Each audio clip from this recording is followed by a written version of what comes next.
Di negara elang, di rumah keluarga Moore, Lorenzo Moore menggunakan berbagai cara. Ia terus mengganti dokter, akhirnya mengundang tim medis yang cocok untuk mengobati Tracy. Dalam perawatan selama 3 bulan, akhirnya racun tersisa di dalam tubuh Tracy berhasil dihilangkan. Hanya saja dikarenakan efek samping perawatan medis barat serta alasan psikologis, Tracy meninggalkan gejala sisa yang serius. Ia hilang ingatan.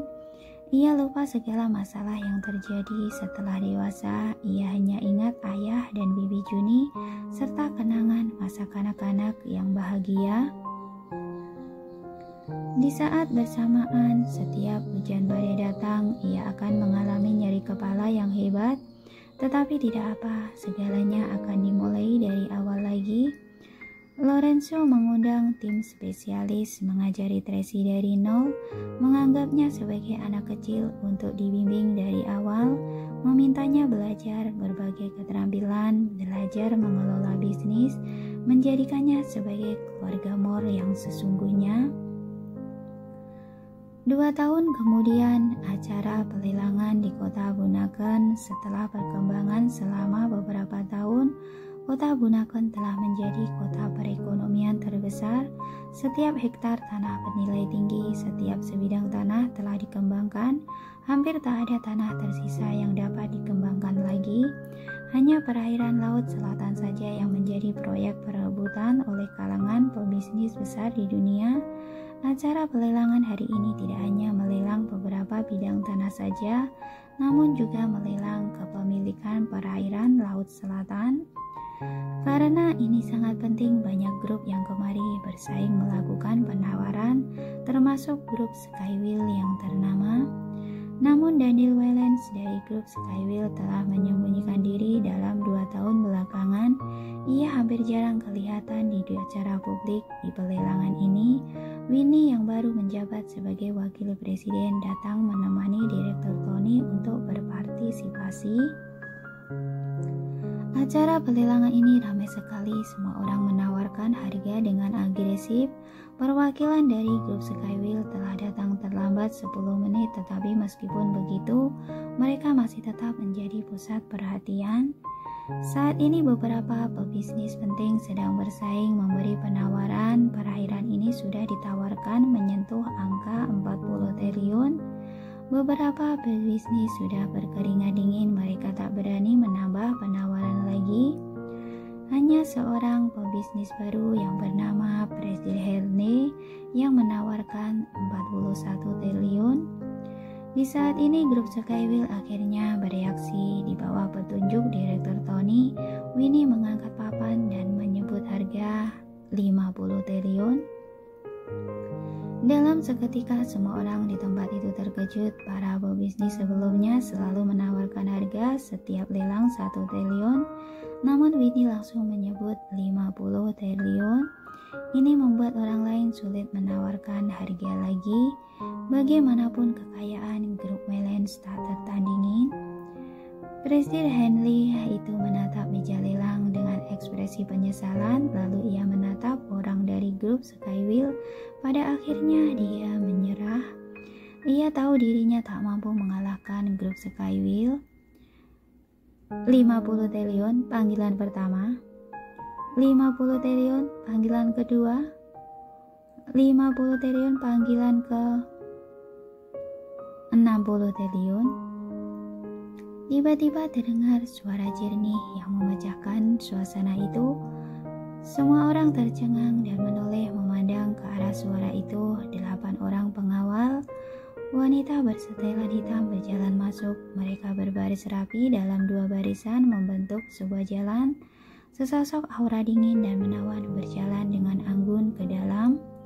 Sesosok tubuh kecil dengan setelan jas putih, rambut diikat kucil kuda rendah dengan riasan tipis, wajah cantik alami dan mempesona itu memperlihatkan tampilan dingin. Wajah indah itu juga memiliki aura arogansi yang berbeda dari orang lain. Wanita ini langsung menjadi pusat perhatian semua orang begitu masuk. Astaga! Windy melihat wanita itu. Ia membelalakan mata terkejut. Bukankah itu Nona Tracy? Direktur Tony juga membelalakan mata terkejut. Ia tidak mengedipkan menatap mata itu. Ia mencurigai dirinya salah lihat, lalu menggosok-gosok mata menatap wanita itu. Wanita itu sudah berjalan masuk ke dalam, duduk dengan elegan di sebelah kursi grup Waylands. Tanda kursi itu menunjukkan ia dari grup Moore. Orang grup Moore. Para pebisnis di tempat terkejut. Mereka semua berdiskusi sambil berbisik. Dengar-dengar Tuan L yang legendaris itu tidak pernah menampakkan diri. Tidak tahu siapa wanita ini. Mungkin tunangannya. Ini Nona Moore menawarkan harga 60 triliun. Masih ada yang ingin menawar? Pembawa acara bertanya dengan semangat. Seluruh orang di sana melihat Skywheel sekarang ini hanya grup Waylands yang dapat bersaing dengan grup Moore. Winnie menarik kembali tatapannya terkejut dari wanita itu. Ia mendekati Direktur Tony dan berbisik kepadanya. Presiden Neil sudah bilang tidak boleh melebihi 52 triliun. Apa kita perlu bertanya padanya dulu? Telepon dia, perintah Direktur Tony. Baik. Winnie lekas menyingkir untuk menelpon Daniel. Semua orang sedang menunggu respon dari grup Waylands, sedangkan wanita itu memijat-mijat keningnya dan bertanya dengan arogan, "Kenapa menunggu mereka? Lanjut atau tidak?" Ini membawa acara melihat ke arah penanggung jawab acara lelang. Penanggung jawab acara itu lekas menjelaskan, "Bukan seperti itu." Baru bicara setengah dan bertemu dengan tatapan dingin wanita itu, penanggung jawab lekas mengatakan, "Berdasarkan aturan, hanya bisa menunggu 60 detik." Tangan wanita arogan itu memberi instruksi. Penanggung jawab lekas berkata, "Perhitungan mundur dimulai." Baik. Layar besar itu mulai menghitung mundur dari 60. Di saat bersamaan pembawa acara bertanya lagi, "Grup Moore menawar 60 triliun, ada yang ingin menawar lebih tinggi?" Semua orang saling berdiskusi, tidak ada yang berani menawar lebih tinggi. Bahkan beberapa pebisnis meletakkan papannya dan menunggu untuk menyaksikan tontonan seru. Dengan jarak beberapa meter, Direktur Tony mengamati wanita itu dengan cermat. Wajah itu sama persis dengan Tracy waktu itu, hanya saja auranya benar-benar berbeda. Setiap gerakan dingin dan arogan tadi sama sekali tidak dimiliki oleh Tracy yang tertidur itu. Siapakah dia? Winnie melihat waktu di layar sedang menghitung mundur. Ia menjadi panik dan berbicara sendiri. "Presdir, cepat jawab, cepat jawab." Wanita itu duduk di sofa dengan postur arogan. Dia menerima gelas alkohol yang dibawakan pengawalnya. Ia menggoyangkan gelas itu dengan elegan dan menunggu 30 detik yang tersisa. Ujung bibirnya terangkat dan mencibir. Presiden grup Skywheel ternyata tidak mementingkan perairan ini. Untuk apa menghabiskan waktu? Nona, presiden kami tidak hadir di acara publik apapun selama 2 tahun. Bukannya ia tidak mementingkannya. Nada berbicara Direktur Tony terasa akrab dan ramah. Acara pelelangan dilakukan secara adil. Kita jalankan sesuai aturan. Tolong jangan buru-buru. Aku tidak buru-buru. Wanita itu menaikkan alis menyeringai. Meskipun Daniel Waylands ada di sini pun, tetap tidak akan sanggup menawar lebih dari 60 triliun. Satu ucapan ini membuat suasana di ruangan itu semakin tegang dan canggung. Grup Waylands telah menjadi pusat industri bisnis dalam beberapa dekade. Semua orang sangat menghormatinya. Mereka ada di sini. Jangankan memprovokasi, bahkan mengajukan grup Waylands saja tidak berani. Sedangkan wanita ini besar sekali nyalinya, namun tidak heran juga karena ia adalah orang dari keluarga Moore. Keluarga Moore dan keluarga Wellens adalah musuh bebuyutan, kekuasaan dan status mereka setara. Keduanya tak terkalahkan dan tak takut sama lain, hanya saja selama 20 tahun ini mereka tidak saling mengganggu. Apakah perang akan dimulai sekarang? Nona tidak seharusnya berbicara seperti itu. Direktur Tony mengenyitkan kening dan memperhadiki dengan serius. Dalam intrusi bisnis, grup Wellens kami berisik sekali. Wanita itu mengenyitkan kening dengan ekspresi kesal di wajahnya. Waktu sudah tiba. Nona, masih ada 10 detik. Lapor pengawal di sampingnya di atas panggung membawa acara bertanya lagi untuk mencairkan suasana. Grup Moore menawarkan 60 triliun, ada yang mau menambah? Tidak ada suara di bawah panggung, tidak ada yang berani menjawab. Jika tidak ada yang menawar lagi, maka tinggal menunggu kabar dari Skywheel. Pembawa acara memandang Direktur Tony, sedangkan Direktur Tony mengenyitkan kening melihat ke arah Winnie. Winnie menunjuk-nunjuk ponselnya. Ia sangat cemas, telepon itu tidak dijawab. Di waktu ini seharusnya presidir sedang berada di perusahaan. Kenapa ia tidak menjawab teleponnya? Tersisa 3 detik. Pembawa acara mengingatkan. Bisakah menunggu sesaat lagi? Winnie baru selesai mengatakannya, telepon pun bersambung. Halo, terdengar suara berat Daniel dari seberang telepon dengan nada tegasnya. Presidir, hari ini grup Moore menawarkan 60 triliun. Apa kita menawar lebih lagi? Winnie lekas membicarakan intinya. Grup Moore datang. Daniel mengenyitkan kening. Lorenzo Moore? Bukan Tuan L, tapi waktu telah tiba. Terdengar suara jernih wanita itu yang memotong ucapan Winnie. Ia bertanya dengan tidak senang. Kenapa? Kalian ingin melanggar aturan demi grup Wellens? Bukan. Penanggung jawab lekas menjelaskan. Aku lihat telepon Bu Winnie sudah tersambung. Terus, kenapa? Wanita ini berkata dengan arogan, waktu telah tiba. Sekarang cepat ketuk palunya. Baik. Penanggung jawab acara memberi kode kepada pembawa acara. Pembawa acara lekas bertanya untuk yang terakhir kalinya. 60 triliun untuk panggilan pertama. 60 triliun. Presidir, apakah kita akan menawar lebih lagi? Winnie bertanya dengan tergesa-gesa. Presidir.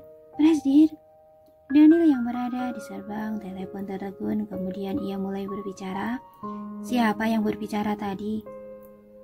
Dia adalah 60 triliun panggilan terakhir. Presidir, apakah kita akan menambah lagi? Ini sudah panggilan selesai. Ucapan Winnie belum selesai, pembawa acara sudah mengetuk palu. Seluruh orang hening dan tercengang. Ini adalah untuk pertama kalinya dalam sejarah grup Wellens kalah. Dan juga untuk pertama kalinya grup Moore bereaksi di dalam negeri, begitu bertindak langsung mengalahkan grup Wellens. Artinya grup Moore langsung menjadi pemenang di pertempuran pertama. Selamat, grup Moore mendapatkan perairan Laut Selatan. Pembawa acara mengumumkan secara resmi. Selanjutnya kami akan menghubungi Anda untuk pengurusan prosedurnya. Terima kasih. Wanita itu menyunggingkan senyuman lalu berjalan keluar dengan arogan. Kemudian terdengar suara tepuk tangan meriah dari belakangnya. Semua orang bertepuk tangan untuk wanita ini. Mungkin ini pertama kalinya melihat grup Wellens kalah, terlebih lagi kalah di tangan wanita muda ini. Semua orang terkejut dan senang. Di saat bersamaan mereka terkejut dengan pesona wanita ini pada saat kritis, mengguncang tempat ini tanpa kekacauan, menggunakan logika untuk merebut keuntungan baru bisa menekan grup Waylands ke bawah. Tunggu sebentar, Direktur Tony buru-buru mengejarnya. Direktur Tony, ada apa? Wanita itu menoleh ke arahnya walaupun nada bicaranya sopan, namun tatapannya sangat dingin. Aku ingin bertanya, apakah kamu Tracy Smith? Tanya Direktur Tony dengan suara kecil. Margaku Moore. Wanita itu menyunggingkan senyuman. Namaku Tracy Moore. Setelah berbicara, wanita itu meninggalkan tempat itu. Direktur Tony tak berkutik di tempat, memandang sosok punggungnya dengan bengong. Direktur Tony, Winnie bergegas lari mendekat. Presi sudah dalam perjalanan kemari. Ia memintaku menahan wanita itu. Apa yang Anda bicarakan dengannya tadi? Aku tanya, apakah ia Tracy Smith? Ia bilang marganya Moore. Namanya Tracy Moore. Direktur Tony menggeleng-gelengkan kepala dan mendesah. Benar-benar mirip sekali. Tidak ada wajahnya yang mirip, bahkan nama pun mirip. Pasti dia. Winnie buru-buru mengejarnya keluar. Tracy Moore berjalan dengan gagah ke depan dengan 8 pengawal wanita yang mengikutinya dari belakang. Sekelompok orang itu telah keluar dari acara pelelangan. Mereka sedang bersiap naik mobil. Winnie bergegas mengejarnya. Tunggu sebentar, Nona Moore. Tracy Moore terhentikan langkah kakinya, berbalik kepala memandangnya dengan dingin. Nona, aku adalah Winnie, wakil presidir grup Skywheel. Apakah Anda mengingatku? Akhirnya Winnie berhasil mengejarnya. Ia mengenalkan dirinya dengan nafas terengah-engah.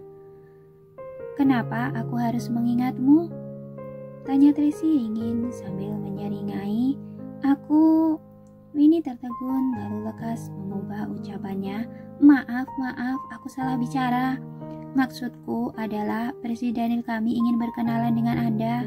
Apakah Anda bisa menunggu sebentar? Ia sedang dalam perjalanan kemari. Daniel Waylands? Tracy menaikkan alisnya. Benar. Winnie mengangguk-anggukkan kepala. Atur waktu dengan sekretarisku. Tracy tidak ragu-ragu, ia langsung masuk ke mobil setelah mengatakan kalimat itu. Nona Tracy, Nona. Winnie masih ingin menahannya, tapi ia dihalangi oleh pengawal wanita yang berekspresi dingin. Winnie terpaksa menyingkir ke samping. Ia memandang mobil Rolls-Royce World perak itu pergi meninggalkan tempat itu. Winnie mendesah lalu berbalik badan hendak masuk ke dalam, tetapi ia menyadari sekelilingnya telah dikelilingi oleh para pebisnis. Mereka menyaksikan adegan tadi. Di saat ini seluruh wajah mereka tampak rumit dan sedang mendiskusikan dengan saling berbisik. Tak disangka akan ada suatu hari grup Waylands yang mulai bersikap ramah terlebih dahulu. Nona Tracy Moore ini benar-benar diberkati. Ia adalah orang pertama. Tampaknya grup Moore berdiam selama 2 tahun sekarang sudah dipastikan memasuki fase dramatik. Meski mereka pasti akan menjadi saingan terkuat bagi grup Waylands. Sudah pergi, Direktur Tony berjalan keluar perlahan. Ia tak bisa menahan tawa ketika melihat wajah canggung Winnie. Ditolakkan? Iya. Winnie menganggukkan kepala dengan malu. Aku bilang, Presi sedang dalam perjalanan kemari memintanya menunggu. Anda tebak dia bilang apa? Apa? Tanya Direktur Tony. Ia menyuruh Presi Daniel atur waktu dengan sekretarisnya. Winnie tak berdaya. Hahaha. Direktur Tony bertawa terbahak-bahak. Wanita ini benar-benar luar biasa. Stabilitasnya saat di acara pelelangan tadi benar-benar menunjukkan ia orang yang berambisi. Benar. Winnie mendesah menganggukkan kepala. Ia memang hebat. Ia benar-benar berbeda dengan Tracy Smith teledor itu. Ekspresi Direktur Tony berubah menjadi serius. Tapi, mana mungkin ada orang yang begitu mirip di dunia ini? Karakternya memang benar-benar berbeda. Bahkan setiap gerakan kecilnya juga berbeda. Winnie memikirkan dengan rinci, lalu ia mendesah, "Dulu, Kak Tracy bekerja denganku. Setiap hari kami saling berhubungan. Aku sangat memahaminya. Ia seperti gadis lugu yang suka bengong. Tapi Nona Tracy yang ini, ketika ia mengangkat tangannya, ada rasa dominasi dan arogan yang tak bisa diremehkan. Tatapannya juga membuatku tak berani bertatapan dengannya." Benar, Direktur Tony menganggukkan kepala. Insiden hari itu merupakan pukulan besar bagi Presiden Daniel. Ia berhasil melalui setelah terdiam selama setengah tahun, tapi ia berubah menjadi lebih pendiam. Insiden itu hanya diketahui oleh Ryan, Thomas, dan serta kita berdua. Meskipun sekarang sudah ada orang baru, kita tahu bahwa di dalam hati Presiden masih mengingat Tracy Smith, istri sesungguhnya. Benar, Winnie mau tak mau mendesah ketika membicarakan ini. Sebelumnya, ketika melihat Nona Tracy Moore, aku benar-benar terkejut. Ketika ia sedang berbicara, sebuah mobil Maybach meloncat kemari dengan cepat. Mobil baru berhenti dan Daniel sudah bergegas turun. "Mana orangnya? Di mana dia?" "Sudah pergi," Winnie melapor dengan lesu. "Aku sudah berusaha menahannya, tapi Nona Moore itu sangat dingin." "Apa ada meninggalkan informasi kontak?" Daniel bertanya dengan tergesa-gesa. "Tidak ada." Winnie menggeleng-gelengkan kepala dan berbicara dengan takut. "Ia bilang, jika Anda ingin bertemu dengannya, harus janjian dengan sekretarisnya dulu." Daniel tertegun. Ini bukan gaya ucapan Tracy. "Presdir, Anda dengarkan aku." Direktur Tony menenangkannya. Wanita ini memang benar mirip dengan Tracy Smith, tapi karakter dan auranya berbeda jauh. "Naik mobil dulu." Daniel sudah tak sabar menunggu. Ia memerintahkan Ryan, "Cari penanggung jawab acara pelelangan, periksa CCTV." "Baik." Setelah naik mobil, Winnie dan Direktur Tony menceritakan segala kejadian tadi dengan detail pada Daniel. Daniel mengenyitkan kening setelah mendengarnya. Dari deskripsi cerita mereka, wanita itu bisa dipastikan bahwa Tracy Smith bukan Tracy Smith, tetapi tidak punya aura seperti itu. Ia hanya bisa menarik ujung bajunya dan bersembunyi di belakang tubuhnya dengan ketakutan, lalu memandang sekelilingnya dengan penasaran. Apakah ia salah orang? "Tuan Daniel, sudah dapat rekaman CCTV-nya?" Ryan membawa tablet mendekat. Daniel menonton rekaman CCTV itu dan mau tak mau membelalakan mata. Ia langsung yakin, "Benar, dia, pasti dia."